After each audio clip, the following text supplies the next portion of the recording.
Hey, this is Lou Mangello from WDW Radio, and you're listening to the Five-ish Fangirls podcast. Let's do this.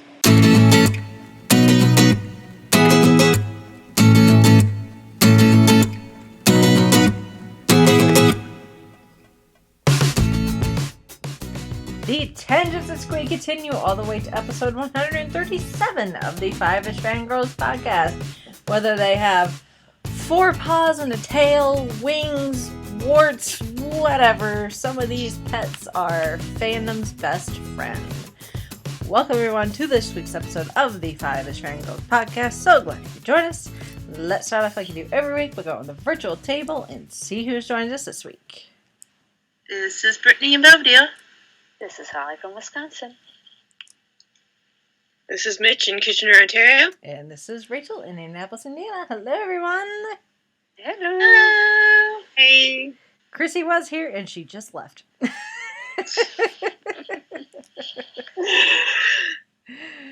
And she was not sucked into the vortex. It wasn't those, one of those things. She just left. She has a new family member. She's got a new nephew. So they're going to go visit said nephew while they can. It's very exciting. Oh, excuse me. Well, normally I would say, hey, we got a lot to talk about, but actually we don't. No, we don't. Short news week. It was a very light news week. The lightest we've ever had. Yeah, I wonder what that's going to mean for next week. I don't know. I guess we'll find out. So our one piece of fandom news is, and this is not really that unexpected, I guess, but the X-Files is returning again. Not in audiobook form like last week's news base. Yeah, like to TV again. Apparently, Fox was happy enough with the numbers, so they've ordered 10 more episodes, and they're going to start production this summer. Yay! So, and well, I guess we'll see. They did kind of leave us with a cliffhanger. A decent-sized cliffhanger, yeah. Big UFO-sized cliffhanger. Yeah. Of the flying saucer variety. Seriously? But then again, this is Chris Carter. Yeah. So they kind of need to, wrap that up. I guess. So yeah. But who knows when? It'll probably be in the fall, maybe winter, maybe a mid-season winter filler on Fox. Who knows at this point? Or they might save it for after the Super Bowl like they did. Yeah, or they'll give us, the 10 episodes, they'll give us 8 episodes and they'll break for a month and then we'll get the last 2. Yeah. Yep. Take your pick. Because whenever it comes back, we're going to have to make sure to make plenty of sacrifices to the Skype gods. Yes. Yeah, because it seemed like every single episode that we talked to X-Files, we had Skype problems. Yeah. It was jinxed or something. So. Oh, my. So, yeah. That's it for fandom news. Really. About the only other news that dropped is we got the Awesome Mix Volume 2 dropped, which you can go and buy it, listen to it now, but if you read the article from Rolling Stone, it's got James Gunn's reasoning and explanations for each song, and some of it's kind of spoilery, so I didn't necessarily want to get into that. Proceed with caution. Yeah. If you just want to go on iTunes or whatever, buy it and listen to it and speculate on it. It's how it works in the movie. Go ahead. If you want to be spoiled, go read the Rolling Stone article. I bought the soundtrack. I haven't actually looked through it really to see what's on it. I just bought it. I'm like, ooh, pretty. Well, as soon as they announced the track list, even before it was available, I'm like, okay, let me go find them on YouTube. At least most of them. So there is one new song. It was something that James Gunn wrote for the movie, so it's not, a classic rock song. It's something brand new. It's something with David Soccer didn't have with the Hoff. Yeah. I did watch some of the red carpet, the Guardians red carpet, the stream last week until the stream decided to break or whatever. But you can go and watch it. The whole thing is up on Marvel's YouTube channel, so it's quite interesting, especially when they were talking to, it was James Gunn and Michael Rooker at the same time, and those two just mess with each other so much, and it is so funny. You can tell there's a lot of love there, as long as you understand sarcasm. The snark is strong with both of them. Yeah, very much so. Yeah. Well, and our other piece of, I guess, not necessarily well-known fandom news, but could be well-known fandom news. You heard it here first, folks. Chrissy's husband just published his first book. Yes, he did. It's called The Long Black. It's available on Amazon. So, and I have not read it yet, so I know, Holly, you're kind of in the middle of it, slowly but surely. Yep. I'm enjoying it so far. I'm taking my time reading it, and it takes place on kind of a different planet, and real cool world building so far, and great female character that I'm looking forward to finding out more about, and for families. So I'm, like I told Chrissy, it's just like I could probably pull an all-nighter and steamroll through it and read it, but I want to take my time and really enjoy it. So, and I'm enjoying it so far. And this is coming from someone who's read a lot of books.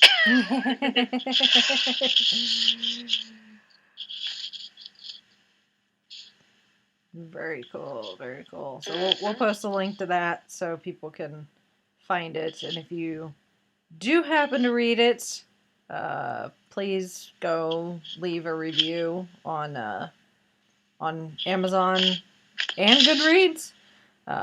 So that will help him out a ton. So, because this is one book of many that apparently are in the process of being done. So he's a busy little bee. And from what little she's told us, the next books are coming down, they sound very good. Yeah. Yep. Although he's keeping Chrissy busy because apparently Chrissy is his editor.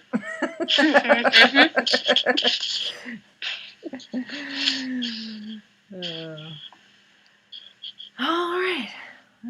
That's it for news. So I guess we'll move on. Their topic this week is a top 10. And at the moment, it actually is a top 10, although we may generate honorable mentions as we get talking here. We've already come up with a spin-off from this topic, actually. Earlier in the month of April was, what was it, International Pets Day, something like that. One of those fun holidays. So we decided that it would be in honor of International Pets Day that we would do a top 10 favorite fandom pets. So, not a whole lot of rules, mostly just they had to be creatures that were kept as a pet. Unlike some fandoms where, they treat them more like a human who happens to be an animal, if that makes sense. but these are creatures that were kept. They may help with the storyline or whatever. They may help their person, but for the most part, they're more pet than not, I guess. Mm-hmm. So where do we want to start? Because these are in no particular order whatsoever. So, I guess we can just start with number 1.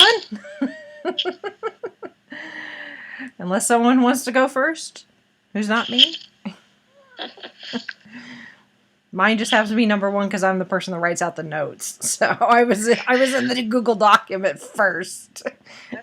Well, if we wanted to jump down to number 6, I could take number 6 right away. No, okay.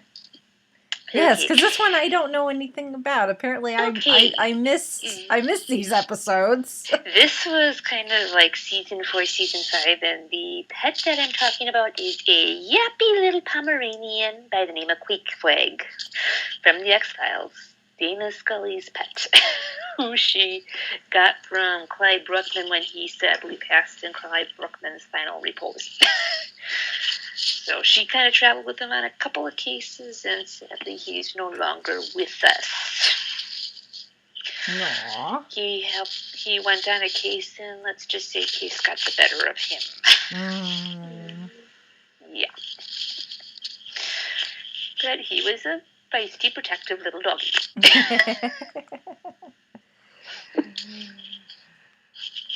I can't. I'm gonna have to go back and watch those particular episodes, I guess, or something. Where Dana's got him. Is just when I think Dana Scully, I don't think Pomeranian. No, and she kind of got Queequeg kind of got forced onto her lap because Mulder didn't really want to take him. So she's like, I'll take Pooch. Yeah.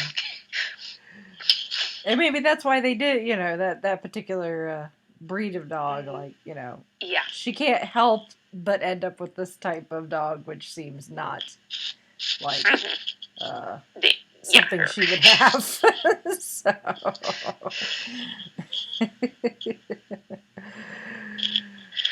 Yes, because there was once he's like, come on, hurry up, I want to go inside.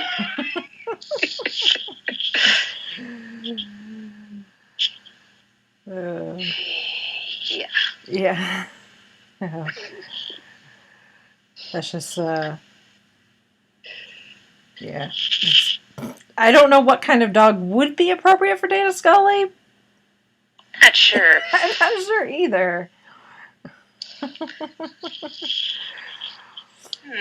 But if any of our listeners could think of when you think of Dana Scully from the X-Files, what dog breed do you think would be good for her?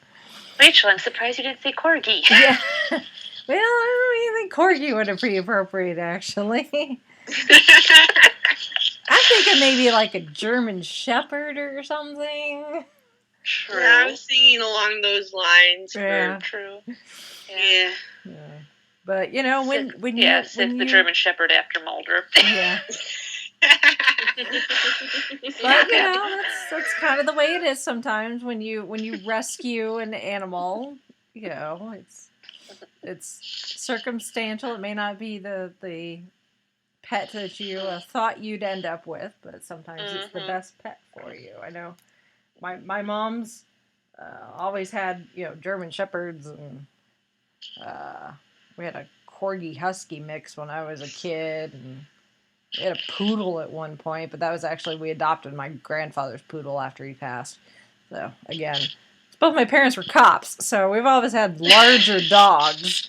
And now my mom's got Dalmatians, but she rescued a geriatric beagle who, you go over to her house, it's like, one of these things is not like the other. Yep. So, and my in-laws are the same way. Both of their dogs were rescues. One was a medium-sized dog, and then they got this little miniature pincher who's just, It's kind of like how we have 2 medium doggies, and Yeah. Teeny tiny one. Yeah. Yeah. Oh, and those teeny tiny ones can give the mid-sized ones a run for their money. Yeah, that's true. That is very true. That is very true. Alrighty. Who wants to go next? Bueller? Bueller? I guess we can do one of Chrissy's. We have to do Chrissy's for her since she's not here. Let's go to... We'll do number 3 on the list here. Okay. We'll get away from dogs here for a second to Buttercup, the bane of... Is he the only pet in the Hunger Games that it's been a while since I read the books, so Same here. yeah. But I think Buttercup is the only pet really mentioned in the Hunger Games books. I was actually because Chrissy had the Buttercup on the list for earlier, but I was thinking. With the Hunger Games, you think about the premise of these books where, you're in this, dystopian world with the districts and especially Katniss's district where, they're working in the mines and, barely keeping themselves fed and healthy and that sort of thing. It's like having a cat, as much as Katniss hated this cat, it almost, Buttercup almost was a symbol of normalcy. They live in this really crappy environment, where she's just trying to keep her family alive, doing her illegal hunting and all that. And she's very protective of her sister, and, her mom's trying to do, the best she can. But having a cat almost, makes them seem like, a stereotypical family. And I think as much as Katniss says she hated Buttercup, I think she really liked it. Oh. Otherwise, maybe not so much that she liked the cat, but Buttercup was really Prim's cat, I think, more than anything. It was important to Prim to have this cat. If it made her sister happy, then it made Katniss happy. But dang it if that cat didn't occasionally cause problems, as cats are wont to do. Because cats are kind of jerks. And I kind of want you to pet me. I kind of want to bite you kind of way. And, ooh, it's 3 o'clock in the morning. Let's see what I can't find. Oh, you snuck back to your house? Here, let me scare the crap out of you. That sort of thing. Cats. Yeah. There's a reason there's more dogs on this list than there are cats. Not that I have anything against cats. When it comes to fandoms. Yep. We were brainstorming earlier. I mean, I grew up with a cat. Yeah. I did too. Well, I did too. They were either indifferent. But I think that's kind of why we love cats sometimes too.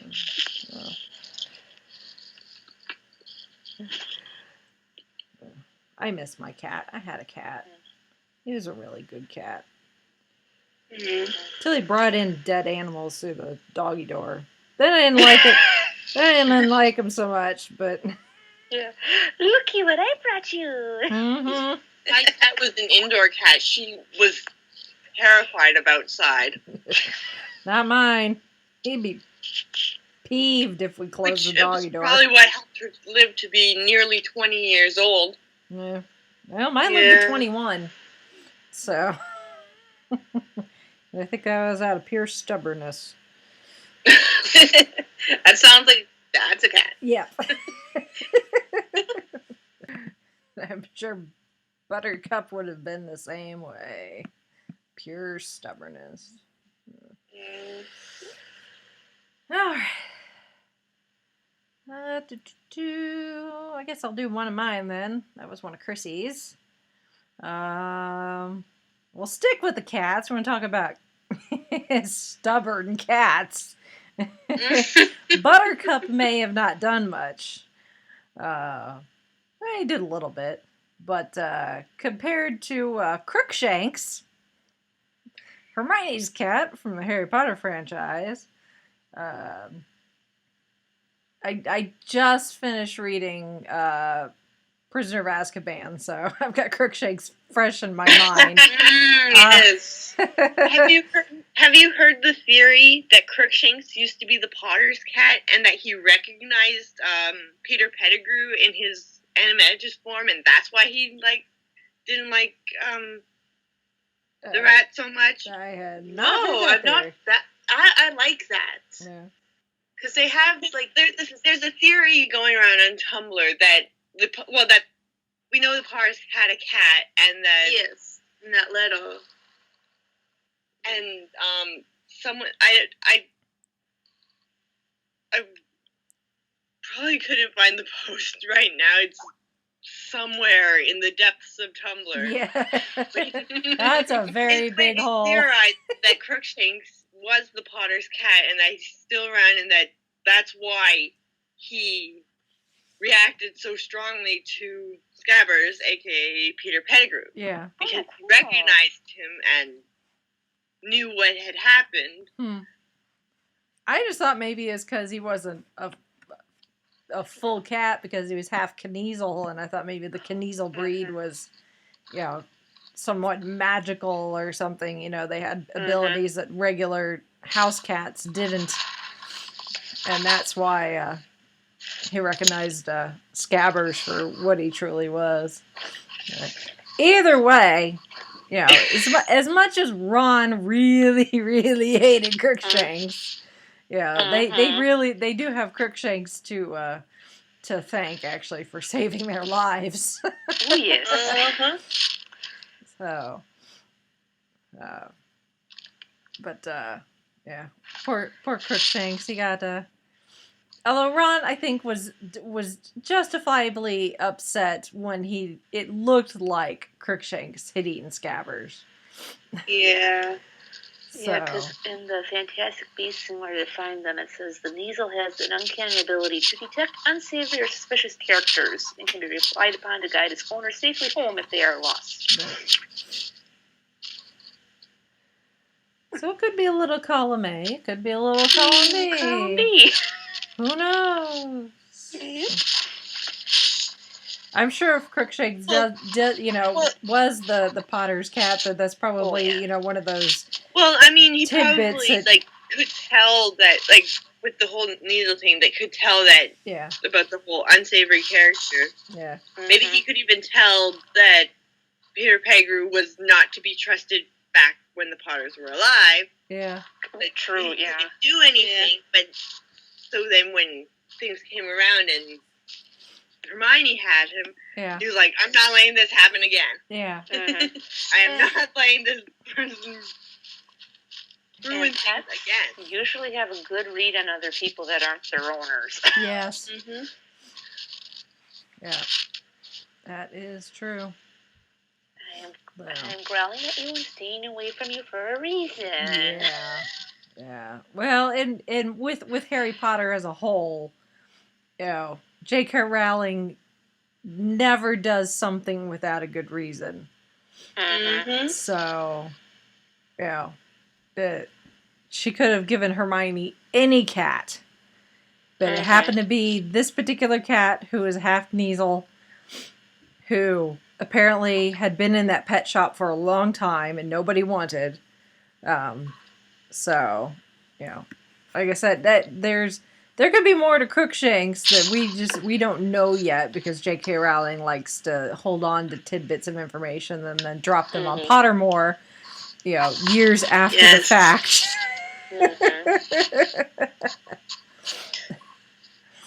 We want more. We want more. Please, oh J.K., give us more. Yes. So, yeah. Good old Crookshanks.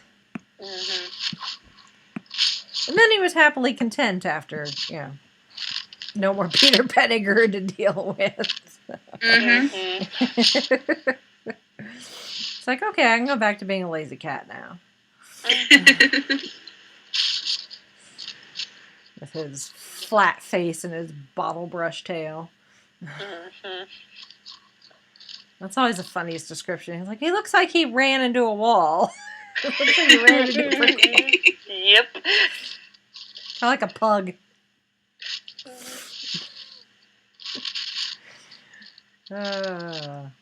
Alright, who's next?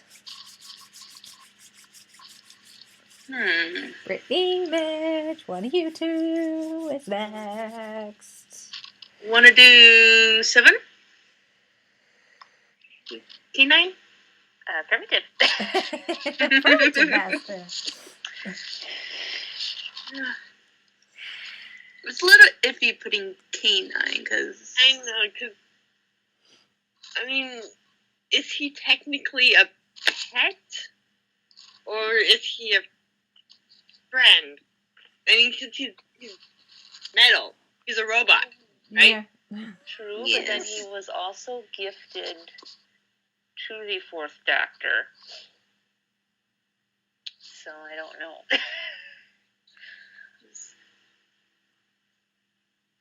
I mean, he was made as a replacement to his original owner's dog. Kind of thing. So that kind of makes him a pet. And then he was given by said owner to the doctor. So, I mean, technically, he's just a robotic pet, and the rest of the pets on here are not made out of metal.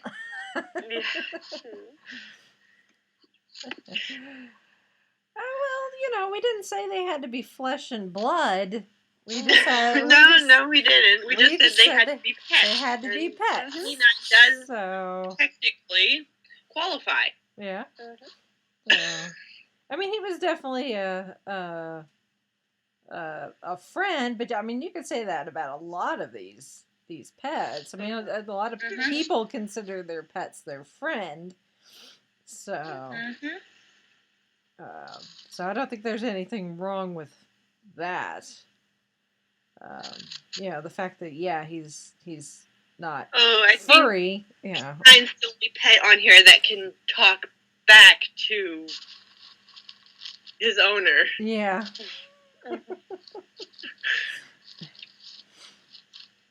But no, I think in this case, I think K9 qualifies. So. He's definitely, the doctor would be lost without K9. Oh, yes. Yes. Many an occasion.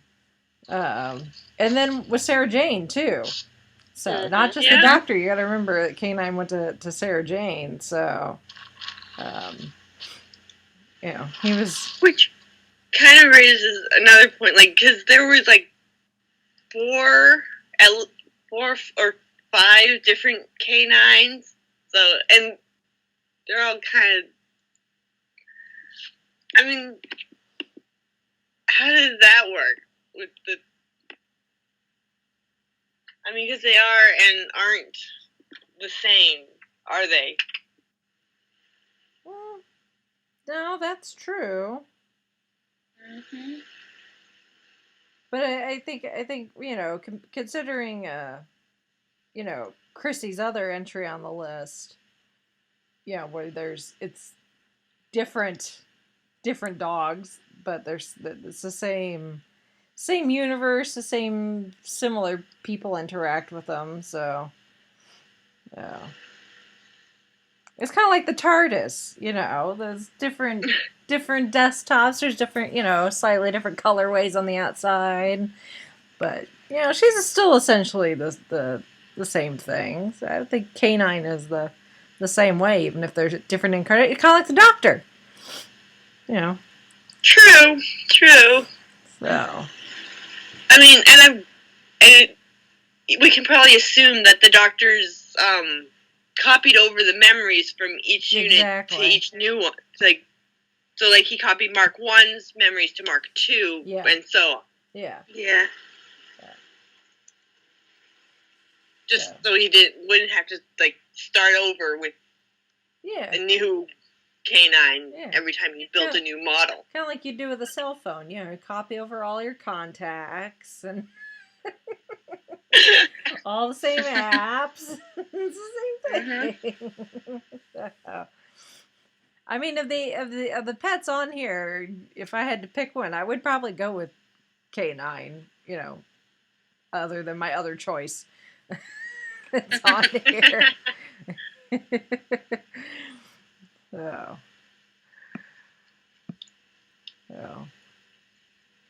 I hope we see K9 again eventually on Doctor Who. So it was nice when they brought him back, you know, for school reunion, and then he helped out a little with the, you know, Stolen Earth and all that. But Journey's End, Journey's End. But we haven't really seen him since. So well, he was on the Sarah Jane Adventures, obviously. But well, I mean, because Doctor Who. Journey's End was towards the end of the Russell T Davies era, and Russell T Davies was the one really pushing for like K9, because Russell T Davies was also behind the Sarah Jane Adventures. Yeah. So. I love K9. I want my own K9. He's such a good dog. And the best part about him being metal is he doesn't shed. Yes. You never have to worry about dog hair. You don't have to feed him. You don't have to take him out to the bathroom. He'll do your homework for you. Just don't play chess against him, because you'll probably lose.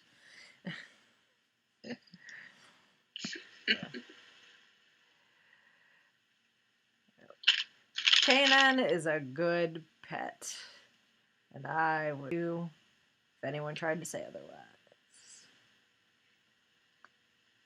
So there. Yep. It's the reason I have him as a notification on my phone.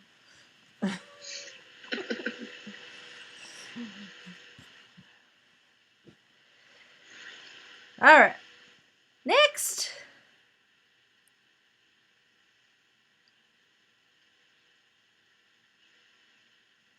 Try and decide. Flip a coin. Come on.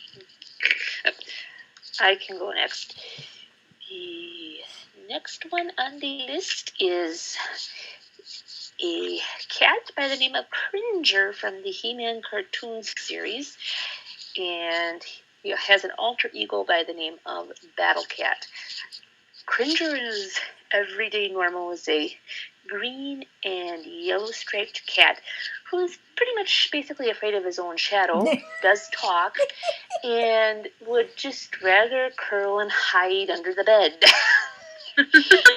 And then when Prince Adam decides, okay, it's time to become He-Man, Cringer turns into Battle Cat, who's very, very fierce. One cat you do not want to mess with.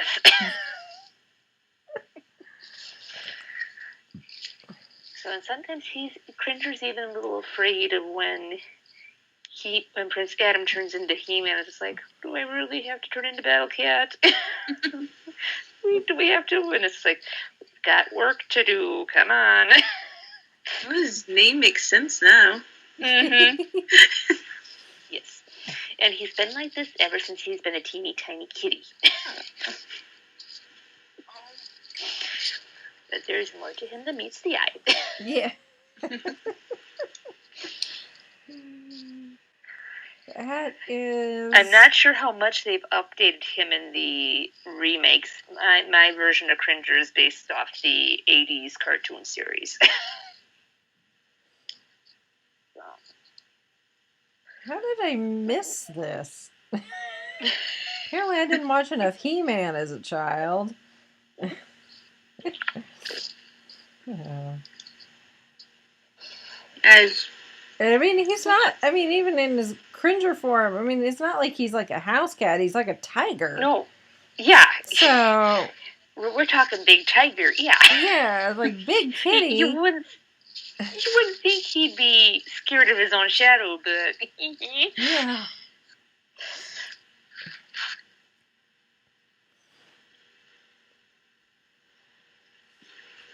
That was quite... Him and It's Art very will green. pal around quite a bit. He's definitely very green. Mm-hmm. Yes. And no, I did not pick him because he was Packer colored. No. That came later. Didn't dawn on me until years later. Oh, Packer colors. I just liked him because he was a big cat. Big kitty.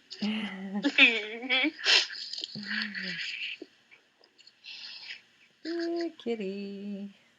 Mm-hmm. Kind of reminds me of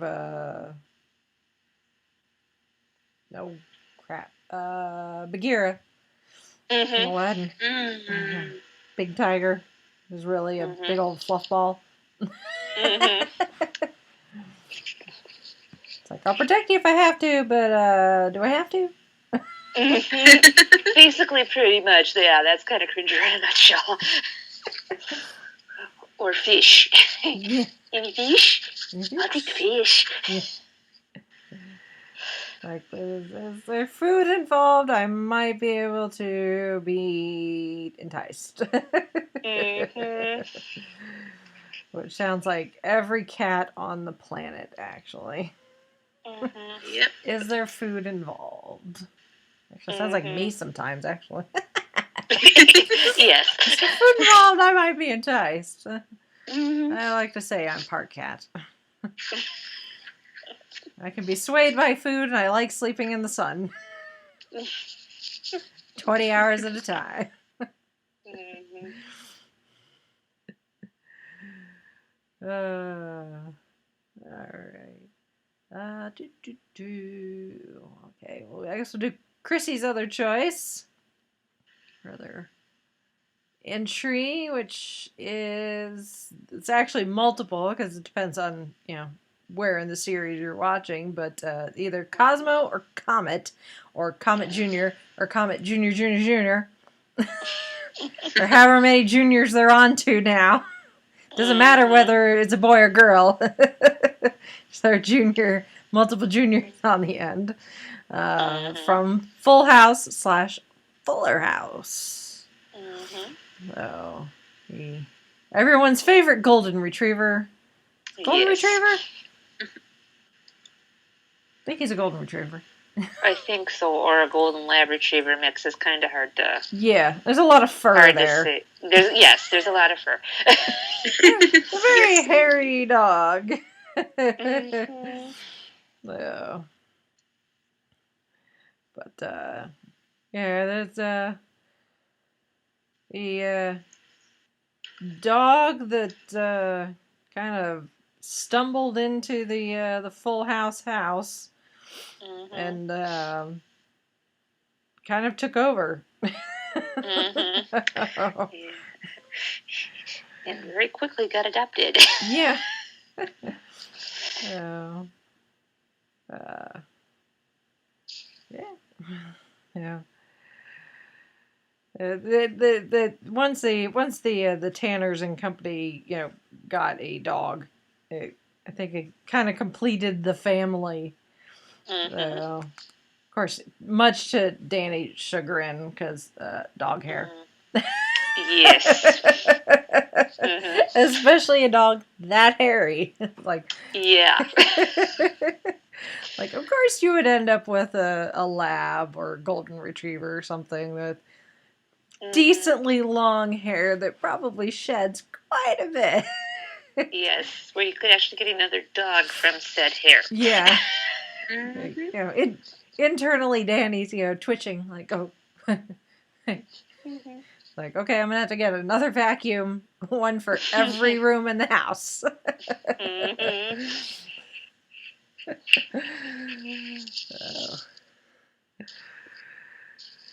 But they love him. Even Danny. He learned to live with the dog hair. Plus, I think owning a pet, I think it had some influence into DJ's future career. Become a vet. Yep. So, and especially now with Fuller House, with DJ being a vet and, being at we see her at work quite a bit, so we get to see other people's pets too.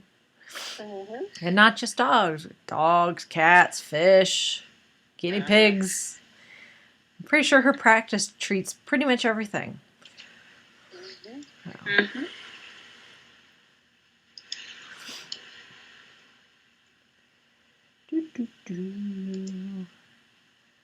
All right. I guess I'll do my other one. Yes. Which, my other choice, not fictional, they're real. Yes, they are. Yes. And they're oh so cute. And they're so, yes, I know. But they are part of the fandom. Yes, they are. Actually, they have their own fandom. Just the breed in general has its own fandom, if you want to get technical about it. But, Yes. yeah. Mm-hmm. My Instagram is full of corgis. But specifically, Mine is we're now talking... too. Yeah. Specifically, we're talking about Her Royal Highness Queen Elizabeth II's corgis. She has had 15 corgis in her lifetime, something like that. And they're all have been related to her first corgi that she ever owned. So every subsequent corgi has been related to that first corgi. Now she actually has 4, I think. 2 of them are Pembroke Welsh corgis, and then 2 are corgi dachshund mix. So it kind of looks like a corgi that's been stretched out just a bit, and the face is kind of stretched out. Tinier legs. Yeah, and even teenier, tinier legs. That's saying a lot.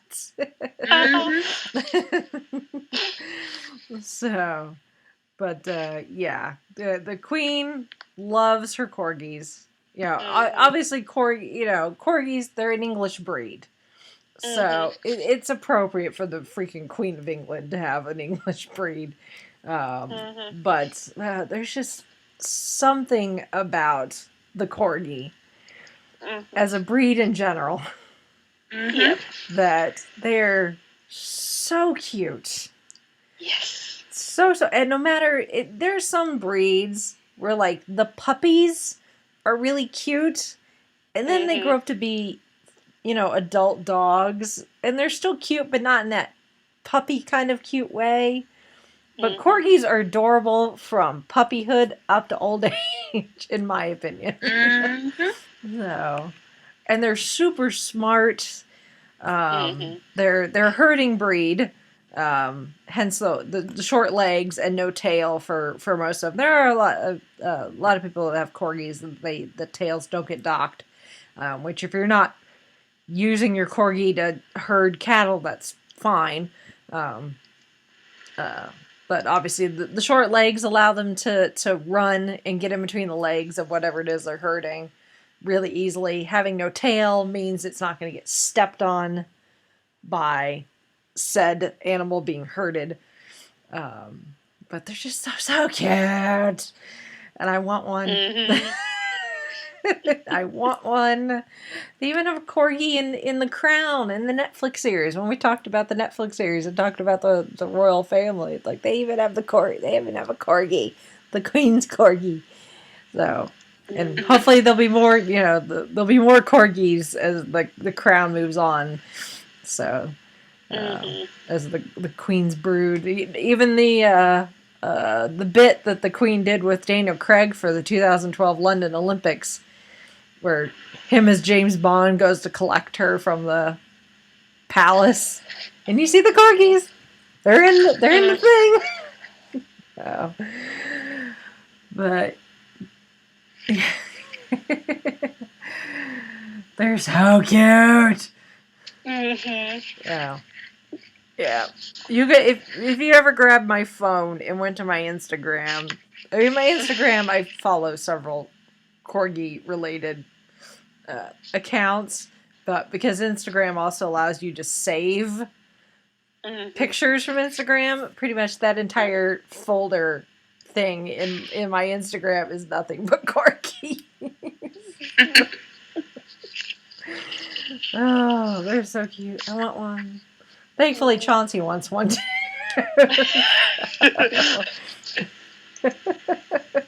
Well, at least he wasn't too hard to get on board. Yeah. Once it was like, I'd see them on Instagram and like show him, and then Instagram you could share. Like we'd have to like tag each other, like mention each other on someone's Instagram post, but then when Instagram is like, oh no, you can share privately with someone, so we're constantly sharing corgi pictures and videos with each other. Now you can save too, so it's like corgi. Yeah. At the moment, we're not in a position to have a pet, unfortunately, but once we do, trust me, corgi. I'm gonna be like the freaking Queen of England. You put up crazy cat people. Rachel's gonna be the crazy corgi lady. I am. Yep. And if yeah, There's nothing wrong with that. No. Yeah. No. I will put a link to YouTube channel that I follow. It's actually two channels. His main channel is Vlog After College. Ryan, he's out in California, like Silicon Valley, San Francisco area. But he has a corgi, Gatsby, and Gatsby's got his own channel as well. Yeah. Gatsby's Gatsby's like the best dog ever. Like Ryan's done such a good job raising him. He's so well behaved. He's so smart. So you guys can, and our listeners can see just how awesome the corgi can be. Join me. I will convert you to the corgi cult. No cookies needed.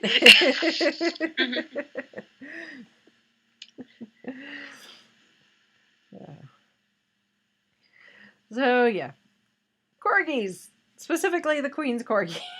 That was my entry. I'm like, I had Crookshanks. I'm like, what am I gonna do for my other one? I'm like, duh, you dummy, the Queen. So you can rant about corgis for 5 minutes on the podcast. That was how when I went to add mine, I was like, I know who did that one. Yeah. I'm over here like, what? Who, me? I've got no idea what you're talking about.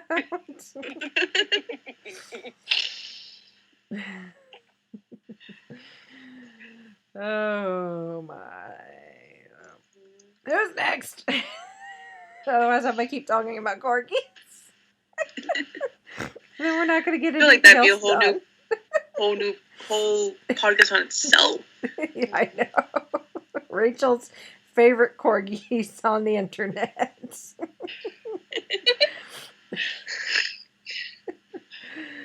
I mean, we were talking about what to do once our backlog was all cleared up, stuff that's not on iTunes yet. Rachel could just record a bunch of those and then put those out instead when we don't record 1 week. There we go. Oh my. Anyway, someone go next.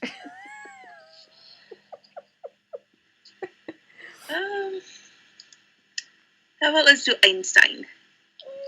Einstein. So, Einstein, of course, is Doc Brown, Back to the Future's little sheepdog. Mm-hmm.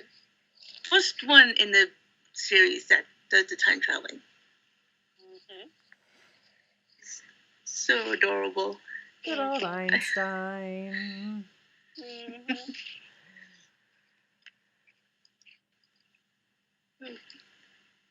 First dog to travel in time. Mm-hmm. Indeed. And not any worse for wear. Yeah. As soon as that door popped open, that grin was on his face. Like, Mm-hmm. It's like, did I do it right, Doc? Did I do it all right? Yes. Did I do good? Mm-hmm. You did wonderful, Einstein. Can you send me to the planet with all the treats? It's like, how far into the future would you have to go before the world is covered in milk bones?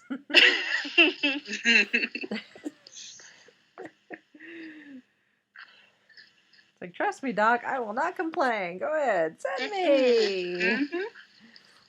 Please. Oh. Did Einstein go back to the West with Doc? It's been a while since I watched the third one. What happened to Einstein in the third movie? Anyone remember?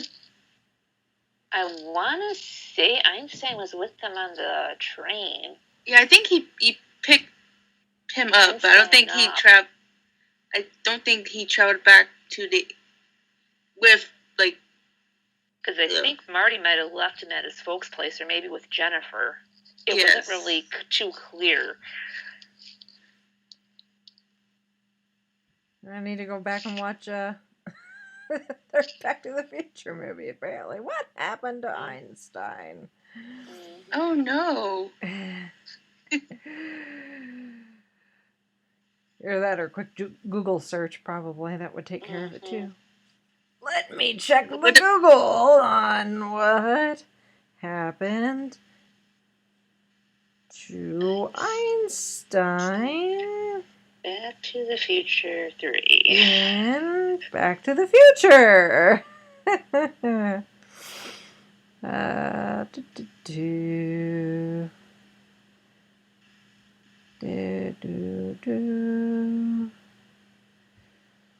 Let's see.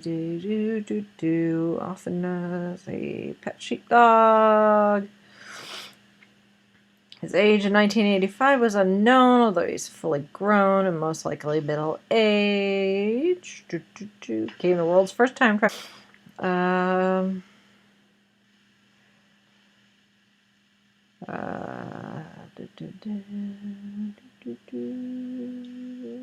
Let's see. He was there for the first time travel experience.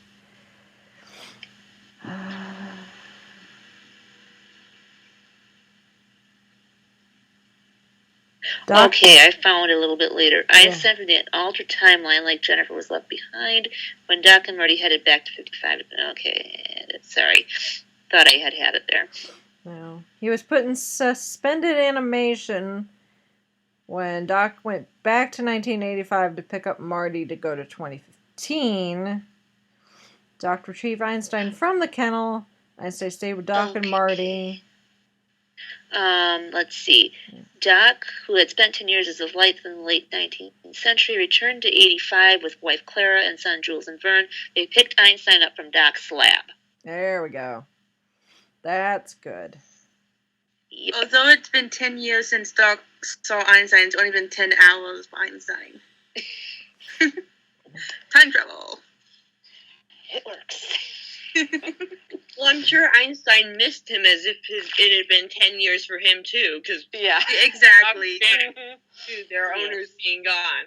Uh-huh. Even if you're only gone for a few minutes, they're so happy to see you. Yes. Exactly. What took you so long?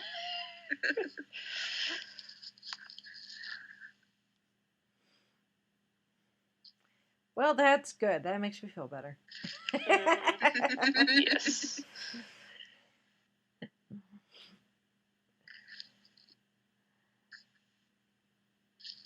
Apparently Einstein was Doc Brown's dog. He had a dog before Einstein named Copernicus. Yes, that's right. Yes. Yeah, we met him when they went back in 55, if I remember right. Yep.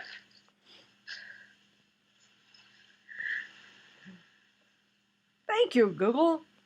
Thank you. Google Well, don't we're, charge. you know, Giving me the knowledge at my fingertips. Yeah, we all got very concerned there for a second. Like, oh my God, what happened to Einstein? We don't remember. Not fine. Not fine. He's fine. He's fine. Good. We can all All is sleep right easy in now. the world. The dog Yes. is fine. Yep. Einstein's fine. We're The good. dog.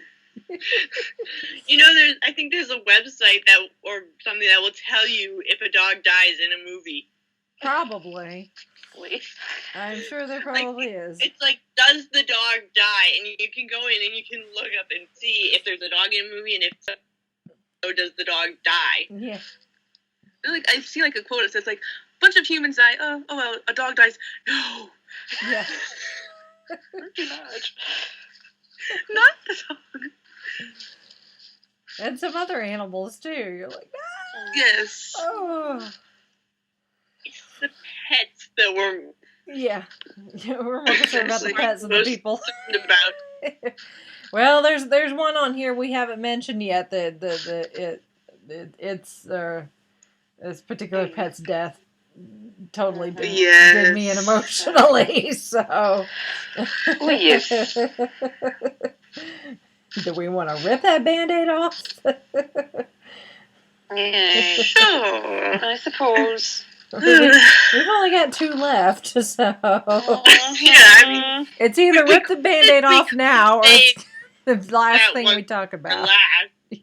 I don't really want to do that one last because that'd be a sad way to end the podcast. So, I mean, maybe we do this one and then talk about Yeah. the other one, which Oh. is Yeah, that's probably a good idea. I'm getting emotionally compromised already. I don't want to talk about it. Thankfully, I'm not on that book yet. I still got a ways to go.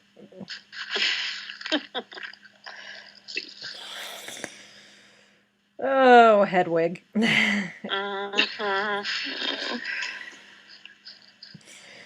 I knew it was coming when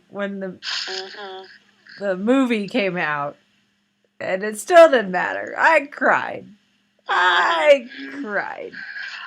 Let's just put it this way. When I read that in book 7, the book almost went flying across the room. Yeah. Yes.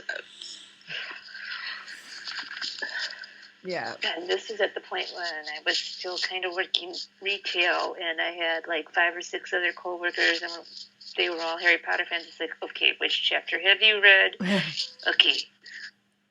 Do I talk to you? You come see me after you read that chapter, and we were just like, okay, you can stop with the bloodbath right now. Yeah. We're only about a few chapters into Yeah, I would the say book. that's- We aren't quite finished yet. Let's Yeah. stop. Book 7 is pretty emotionally compromising anyway. Oh, yes. Oh, yes. But, Yes. I mean, But this little Hedwig, gem took the cake Yeah. first thing. yeah, I mean, Hedwig, she's she's constant companion. You Right. know, That's and about, what, like chapter 5, 6 in the first book? yeah, something like that. So, to kill her off, I mean, it was kind of, that was kind of like the, crap is really about to get real here. Yes. Yeah. Yes. Yeah, things have gotten more and more serious as the books have gone on. No pun intended with the death of Sirius. Yeah. And Yeah. and Cedric, the return of Voldemort, and Dumbledore. and Dumbledore. But it's like Hedwig was she was a gift from Hagrid. Mhm. It was Harry's first real birthday present. And, and Cedric was, he was a ever. Because, you know, if you got anything from the Dursleys, it was crap. So, yeah. Or used. Yeah. So, you know, to have her get killed off like that is just, you know, in the books, then to see it in the movie, you know, like when they were, you know, doing the to get Harry mood with the different polyjuice, you know, Harry Potters, and it's like, oh, it's coming. Like, oh, yeah. Oh. It's like, you know, the one scene you could have cut out of the book, you know. Yeah. But no, I'm not gonna do that. No. Yeah, well, you know, yes, there were some younger children in the audience, but I mean, for the most part, by the time movie 7 came out, most of the core audience were people that had grown up with the books and therefore were old, you know, slightly older, and therefore, in theory, emotionally mature enough to handle it. Me, not so much. Yeah. But I was a solving mess both times. Yes.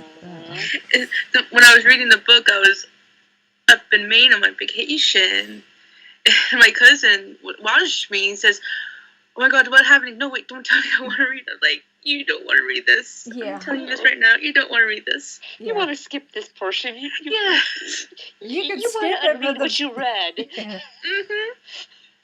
Problem is, you could skip that bit, but then when the bits you get to by skipping that, it just gets worse. Exactly. Yeah, you like.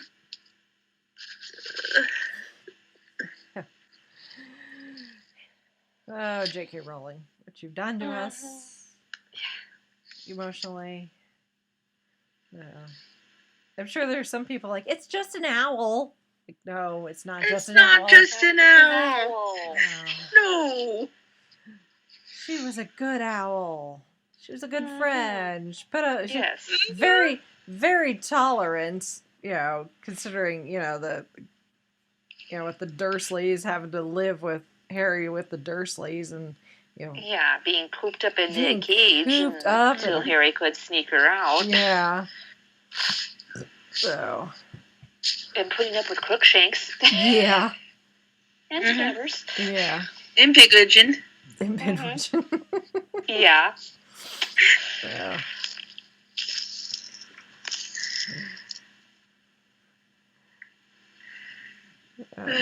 Good old Hedwig.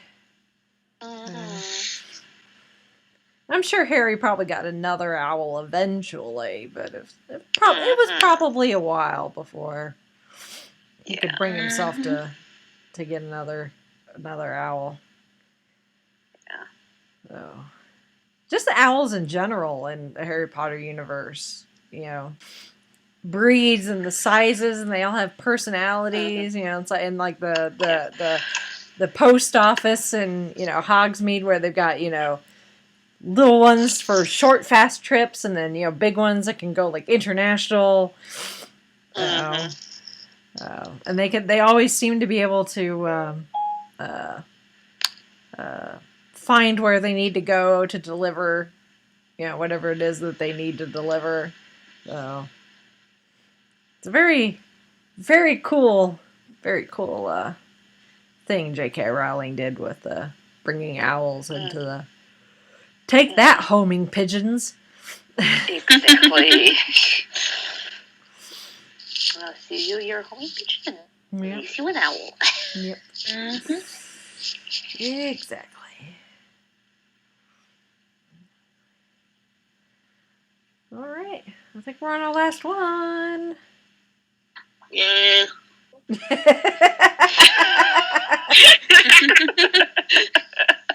That was very enthusiastic.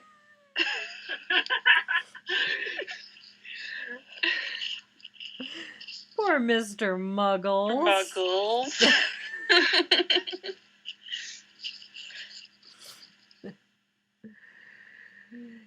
Hey, you know what? fine throughout most of the series. Yeah. Like, we didn't see him, like, his last appearance was in the Thanksgiving episode of season 4, episode 10, when Mrs. Bennett went over to, she brought Sandra Bennett, who owns him, brought him to family Thanksgiving. Mm-hmm. I know it's Bennett's apartment, and I think, and that was like the last we saw of him, but he was throughout the series from the beginning, Mm-hmm. basically. So,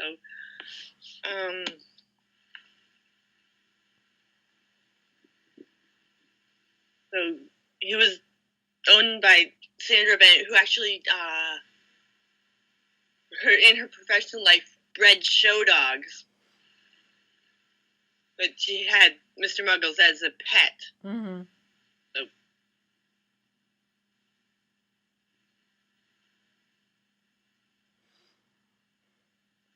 Once again, Pomeranian. yeah. Yep. Small, yappy. Little yappy little. Unlike on the X-Files, though, Mr. Muggles was treated a lot like what you would stereotypically expect, like a Paris Hilton. It's an accessory.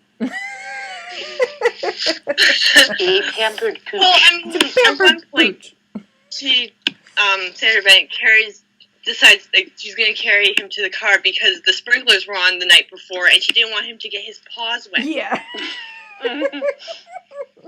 So, A very pampered pooch. Yeah. yeah, very, very, very pampered.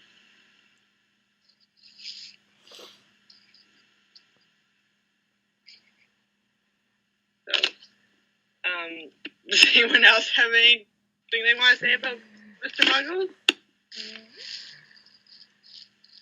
Yeah, I mean, I think Mr. Muggles filled a little hole in Sandra's life. So, With everything that happened to her and her family, yeah. Yeah. So.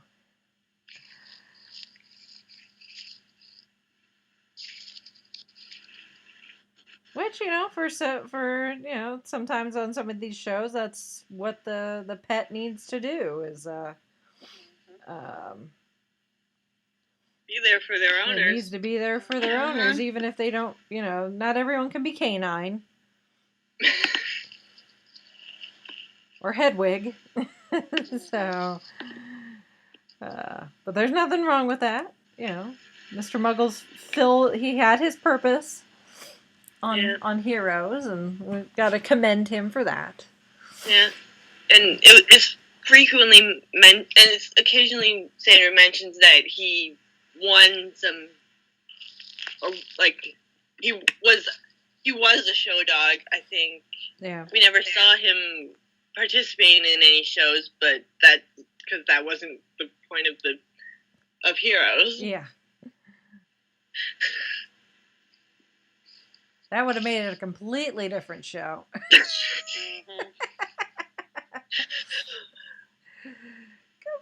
Completely different. Heroes of the Dog Show.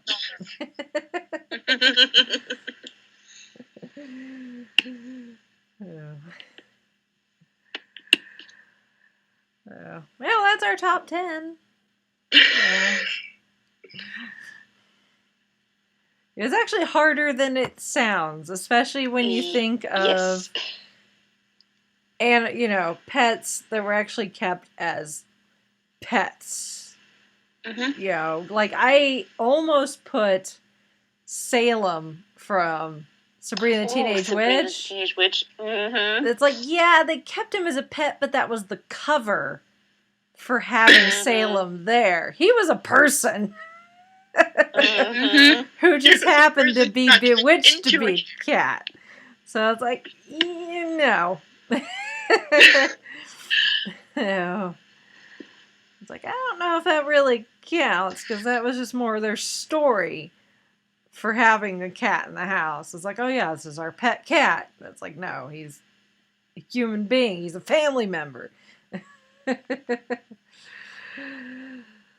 Oh. And of course, a lot of the Disney movies, some of them are pets. That could actually be a top 10 itself, is just Disney animal sidekicks. We'll add that one to the list. But they are more, I mean, a lot of them are animals, but they're more a sidekick because they actually like do a lot of stuff. Which Canine could, I think Canine was one of those where he could be both. He could be a pet and a sidekick. But like in Disney's case, you're a Booze, oh crap. You're Miko. Yeah, Miko. I can't think of the name of the chameleon from Tangled. Oh, shoot. Yeah. Pascal? Pascal, yes. That was Pascal. it. Oh, I just pulled it out of my head. I'm Good job. Yeah. I mean, we could have looked it up. I was halfway to the Google when she Brittany, faster than Google. Bang bang. I was actually like, I was about to Google it and like, wait, I think like, I got it. I pulled that out somewhere. Yeah. So, yeah, they tend to do more than just warm laps, I guess. Again, that's a list for another time. So, but if there's anything that any ones that we missed, dear listener, if you're listening to this and going, as Lou Mangello would say, dear God, man, what about blank? You completely forgot about so-and-so. Exactly. Please send us a message. Feel free to send us an email, fiveshfangirls@gmail.com. You can also drop us a line through our Facebook page.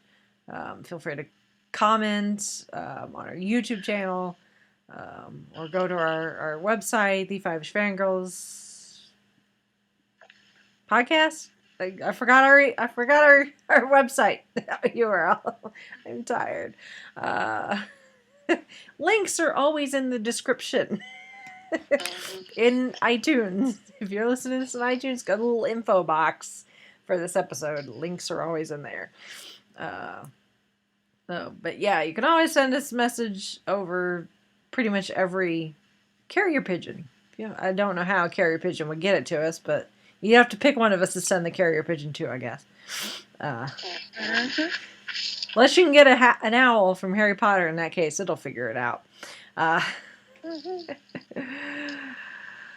But yeah, comment, say, what about this pet right here? Or, if you want to argue with us about our choices, I guess you can do that too. Also, you find links to our Patreon. We're always very grateful for our Patreon supporters. We would continue to do this even without the monetary support, but this monetary support definitely helps ease the strain a little of keeping the show going. So that's always awesome. And then if you don't want to become a supporter on Patreon, but you'd still like to support the show, try to combine support the show all into one word. You can also shop on Amazon through our affiliate link, which is also on our website. Just click on that link. You'll know you got it right when you click on it and you look up in your little browser bar on your browser and it says Amazon.com/ a bunch of blah, blah, blah, blah, blah. And in there it says 5-ish. then you know you've got it right. And then from there, you can buy whatever you need off of Amazon. It does not have to be fandom related. Obviously, if you're buying DVDs or books, Jared's book, that is awesome. But hey, you want to buy? Go through our Amazon link, and then buy the book written by the husband of one of our members. Yeah, there you go. Exactly. Double support. Double support, yep. Double the support. I like it. And after you do that, heck, if you need to buy socks or something, you can do that too. It still counts. So it's all good. And we get a little bit of just a small kickback from Amazon for that. Just as their way of being nice, I guess. And it doesn't cost you any more to use our link. If you've got Amazon Prime, you can still use your Amazon Prime account when you check out to get that free 2-day shipping.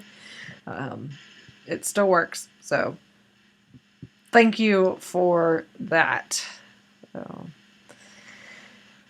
I don't think we have much of anything else. As a heads up, schedule-wise, and if you want to send good vibes, good thoughts. Yeah.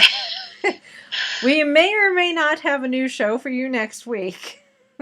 A lot will depend on how my wisdom teeth surgery goes this Wednesday.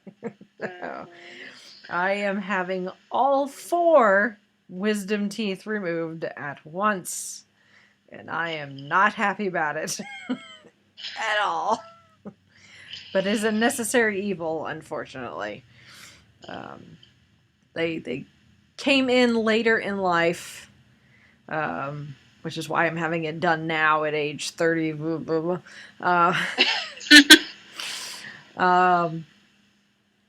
But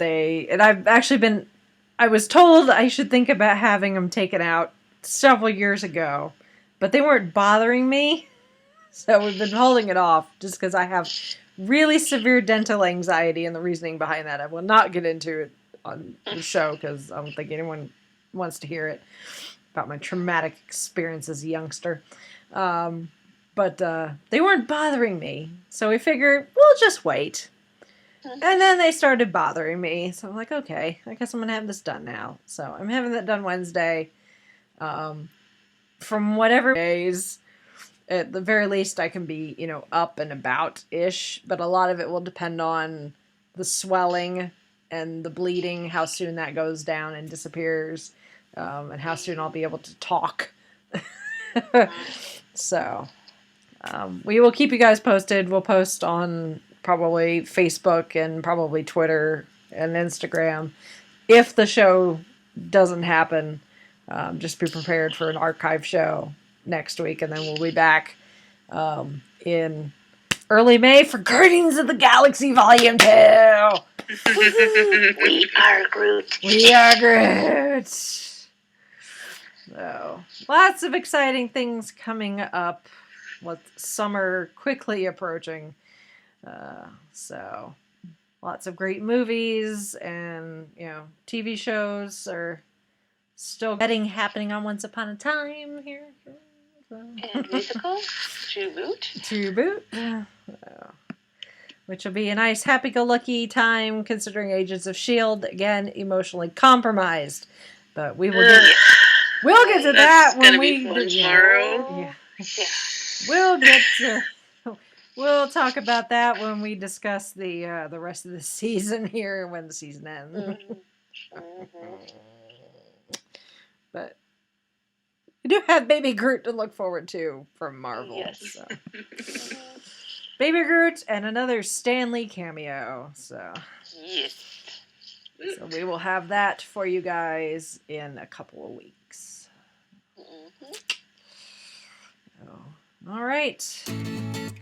Unless anyone has anything else to add, I guess we will sign off for this week. This is Brittany and Bevo saying goodnight. This is Holly from Wisconsin saying good evening. This is Mitch saying goodnight from Kitchener, Ontario. And this is Rachel in Indianapolis, Indiana. Good night, everyone.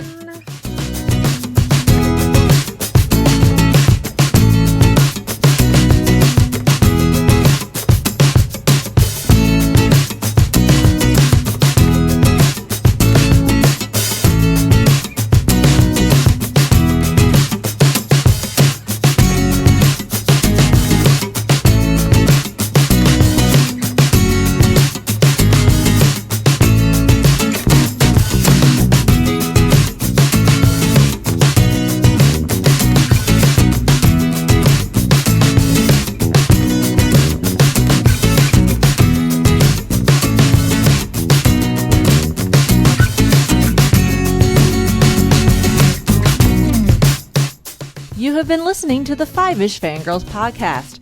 Any and all movies, books, games, and other forms of media mentioned are owned and operated by their respective copyright holders. No copyright infringement is intended or implied.